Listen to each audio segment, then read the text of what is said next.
Hi friends, let us look at sectors of Indian economy question and answers. Okay, question is study the table given which is the sector which provides maximum number of jobs to people in millions. Okay, so all the numbers here are in millions. See, sectors are given here: sector, primary, secondary, and tertiary. This is organized into organized. ORG dot is organized, unorganized sectors and the total. For example, primary sector provides 1 million jobs in organized sector and 231 million jobs in unorganized sector. Total is 231 plus 1, 232. Similarly, secondary sector provides 41 million jobs in organized sector and in unorganized it provides 74 million. Total 41 plus 74 is 115.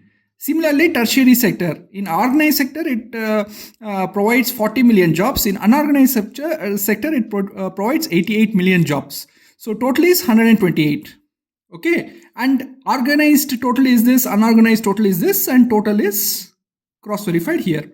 So if you look at all the numbers, you can see that the primary unorganized sector is providing the maximum number of jobs at 231 million. So the answer is, looking at the table, the primary unorganized sector is the one which is providing maximum number of jobs. Okay. A is a worker in garment export industry of Jaipur. He gets insurance. INS dot is for insurance, provident fund and medical leave. Okay. He is working in dash sector. Okay. Answer is organized sector, because organized sector is the only one which has health insurance, provident fund and medical leaves. Okay. Unorganized sector doesn't have these features. Okay. Next question. Suggest more ways to create employment in rural sector. Okay. Rural sector means in villages. Okay. The answer is provide irrigational facilities. See, in villages you have farmers. Okay. And they can produce, if you provide them with irrigation during winter, they can produce the rabi crop like wheat, etc.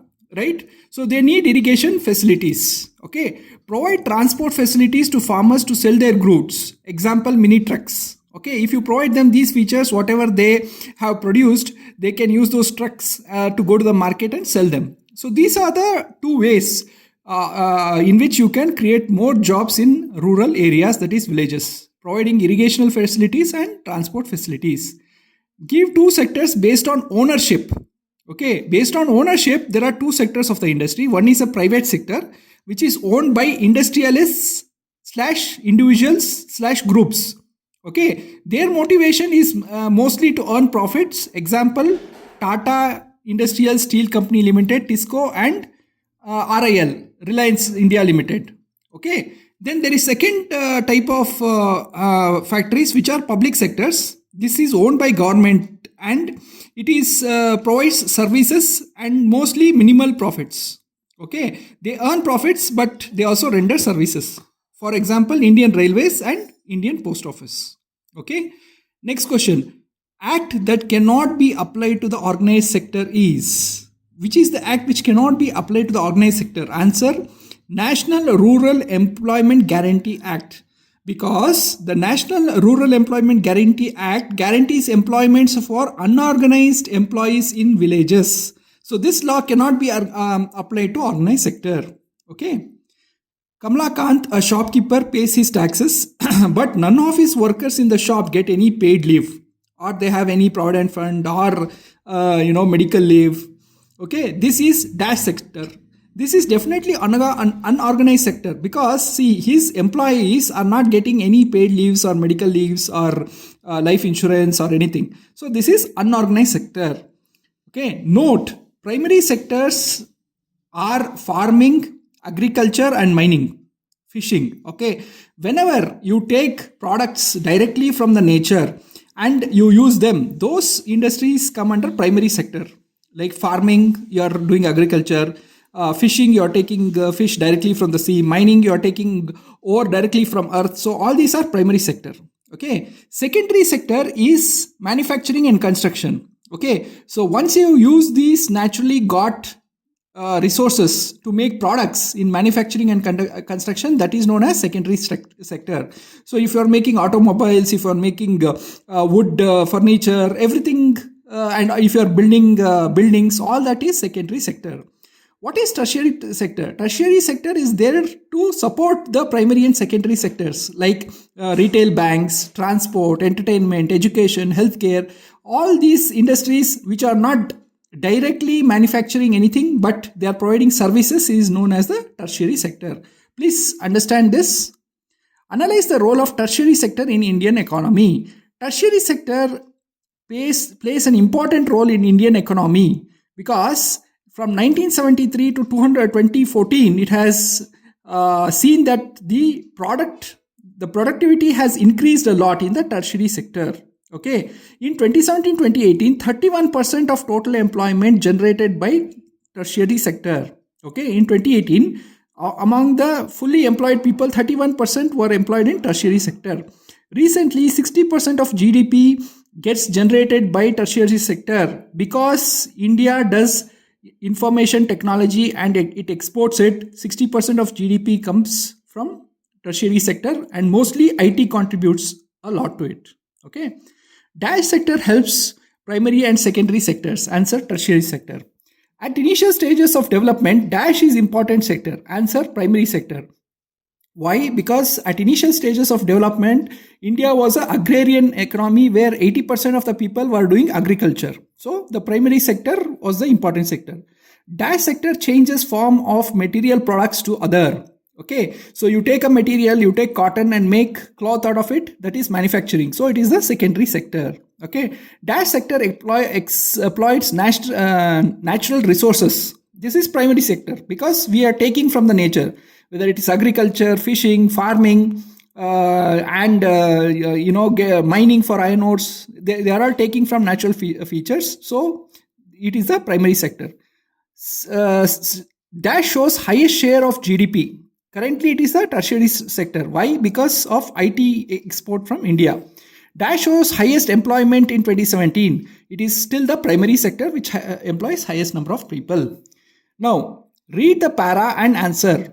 Okay, Lakshmi has 2-hectare plot of unirrigated land. Okay, government can help or provide loan to dig a well. Okay, Lakshmi will be able to take second crop during winter. That is a wheat crop. That is a rabi crop. Okay, let us say 1 hectare needs 2 people for 50 days for sowing, watering, harvesting, etc. Now, if a dam or irrigation facilities are provided, more agriculture can be done. Okay, so based on this para, which sector Lakshmi works in? C. And B, which belongs to dash category of farmers. Okay, dash sector has maximum. Which sector Lakshmi works in? It's a primary sector. Why? Because she is doing agriculture. Which belongs to dash category of farmers?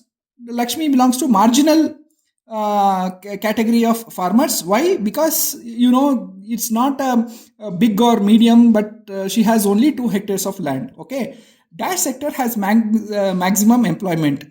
Answer agriculture. Okay, how does construction of dams create employment?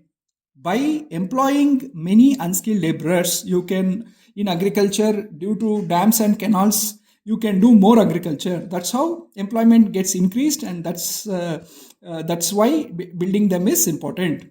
Irrigation results in dash increase in production of agriculture. Okay, for example, during the rainy season, if one crop is grown, during the winter season when there is no rain, irrigation can be used to grow wheat, which is a rabi crop, and it can be harvested the coming summer. Okay, irrigation for public sector is given by dash and dash. Answer dams and canals. Okay, usually it's not usual, but even well can be dug or tanks can be constructed, but wells and tanks usually are constructed by localites or villagers. The government provides dams and canals. Okay. Next question. Tertiary sector helps in development of primary and secondary sectors. Explain. Okay. See, goods produced by primary and or secondary sector need to be transported and sold. Okay. So this transport and selling in retail is nothing but it's a tertiary sector operation. Okay, banking can provide funds to help production in trade. So again, the tertiary sector can provide fund for the primary sectors. Advertisement can influence purchase of the products. Whatever you create using primary and secondary sectors, you have to sell them, and advertisement can help people buy them. So advertisement is the tertiary sector. Communication used for information sharing, for trade, price, etc., that is also the tertiary sector. So these are all the points which shows that tertiary sector can help the primary and secondary sector. Okay, next question. Primary sector was most important during initial stages of development. Okay, during initial stages, agriculture, which was the primary sector, was most important. Most people were employed in agriculture, and India was an agrarian economy. So during the initial stages of development, agriculture was the main employment provider. Why is tertiary sector important in India? Okay, see, tertiary sector provides us with basic services. Any country needs hospitals, educational institutions, banks, insurance, post telegraph, police station, courts, corporations, defense, transport. All these fall under tertiary sector. Okay, tertiary services help agriculture and industry grow by means of providing transport, storage, trade, banks, etc. As incomes rise, people demand eating out, they like tourism, they like shopping, they like private schools. All these belong to tertiary sector. Okay, rise in information technology for communication and computing and entertainment also has made tertiary sector a little powerful. Globalization had made communication and service industry important. So because of all these points, because of all these industries belonging to tertiary sector, the tertiary sector is important in India. How to count various goods and services for GDP?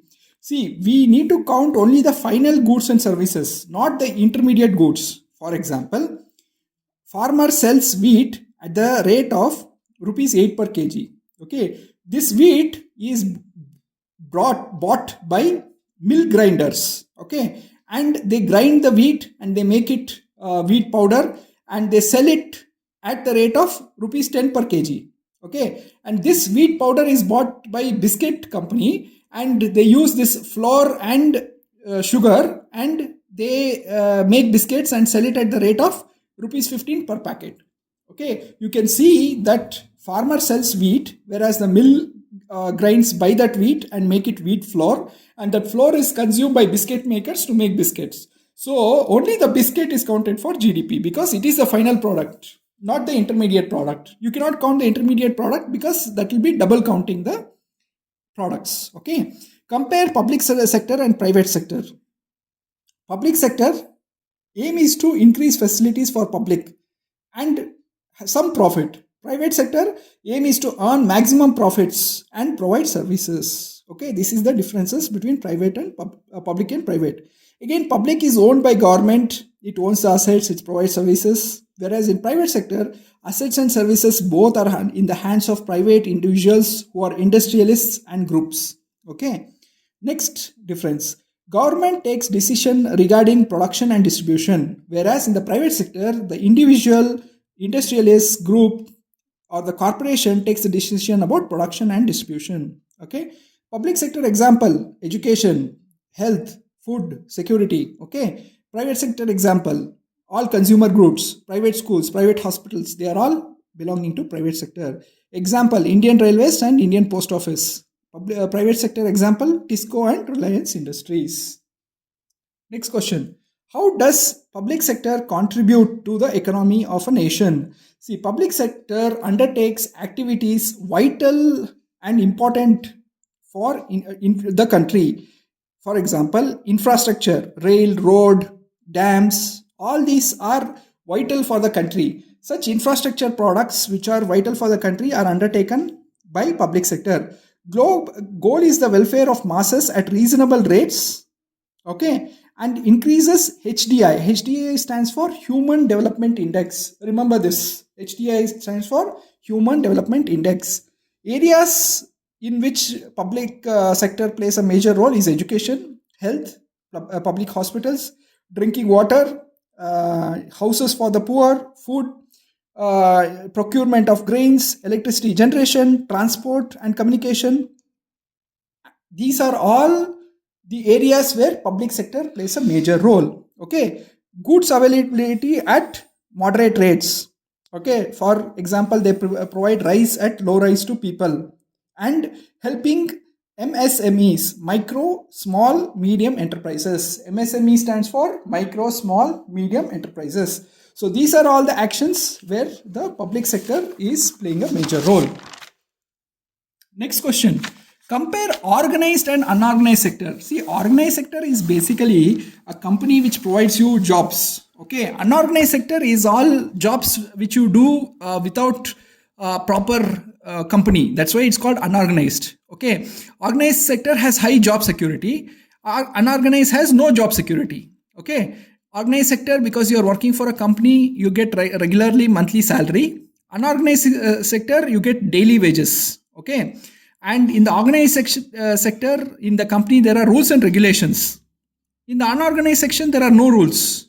Okay, in the organized sector, medical insurance is there, provident fund is there given to the employees, but in the unorganized sector, no such benefits. Okay, in the organized sector, working hours are fixed, but in the unorganized sector, most of the times the people are overworked. In the organized sector, in the company, good working conditions are provided, but in the unorganized section, mostly it is not so good working conditions or bad working conditions. Okay, which sector is largest employer? Why product? Why is the product only quarter of GDP? Okay, see, primarily agriculture is the largest employer. Even today, 51% of the population is doing agriculture. Okay, and the share in national GDP is less because of the following reasons. The average size of the land holding is low, so productivity is low. So what happens is there are many farmers who are cultivating many things on small patches of lands, so they are not able to make the produce high. They are not using modern technology. Okay, loans to the farmers are not easily available. Okay, there are no alternate income. Labor is not used optimally. Because of all these reasons, we are not able to increase the share of agriculture in the GDP. How is it correct to say some services cannot be provided by private sector and can be provided by public sector only? See, private sector will want profit from basic necessities, okay, which is unaffordable for poor people. Okay, basic necessities are Indian Railways is there, which will provide transport. Water is there, which will provide water to everybody. Electricity, transport. These are all better provided by public sector. Okay, if private sector comes into it, they will increase the prices and make it unaffordable for poor. So that is the problem. What constitutes unorganized sector in urban areas? Okay, why workers need protection? Okay, unorganized sector is small scale industries, casual work in construction, trade or transport, street vendors, garment sellers, rack pickers. So all these people are basically from unorganized sector. Most unorganized sector workers are from backward communities or poor background. Okay, the workers are low paid and their salary, they are socially discriminated. Hence they need to be protected. Okay, next question. With example of sugarcane, explain the interdependency of three sectors. See, what does a primary sector do? It does agriculture, that is, it cultivates sugarcane, that is, it grows sugarcane, right? What does the secondary sector do? It takes this sugarcane and processes sugarcane into jaggery and sugar. Okay, so the manufacturing industry will make jaggery and sugar out of the sugarcane. What does the tertiary sector do? It will transport the sugarcane from to factory from the growing agricultural lands, transport of sugar pack to various markets, and it also will ensure that the sugar is sold to wholesalers and retailers, which finally is sold to the consumers. So tertiary sector is playing an important role of transport and sales after the product is finished, which is sugar and jaggery. Okay, next, give working condition of workers in unorganized sector. Okay, small scattered units, not government controlled. Okay, unorganized sector is small, it is scattered. Okay, and it's not government controlled. Rules for work are rarely followed. Okay, the jobs are irregular and low paid, and there is job insecurity and no medical benefits. So these are all the properties or working conditions in unorganized sector. Okay, explain disguise employment for urban rural areas. Disguised employment is where extra people are added where the contribution is very minimal. See, what happens is if you do some work and if you add the one more or two more people but their contribution is minimal, then that can be called as disguised unemployment. Okay, rural example: all family members of family work on the same agricultural land. Withdrawal of some of these family won't affect the production. Okay, so many of the family members who are working on agricultural lands are not being effective. So that is disguised unemployment. Urban example: more than necessary workers in a shop, okay, or painters, or repairers, or plumbers, etc. These are all sort of disguised unemployment. Okay, how do NREGA 2005 bring upliftment of rural people? NREGA is National Rural Employment Guarantee Act. That means for all the people in the villages, it guarantees some kind of employment. Eligibility: who can apply for this opportunity? Any Indian citizen in village who is greater than 18-year-old in rural area can apply for this. Okay. Distance: work will be provided within 5 kilometer of radius in which he or she lives, or some kind of travel allowance will be provided. Wages: so how much will they earn per day? They'll earn a minimum of rupees 60 per day and payment is done weekly. So these are all the policies that was proposed by NREGA, which is National Rural Employment Guarantee Act. Okay. Next, explain interdependence of three sectors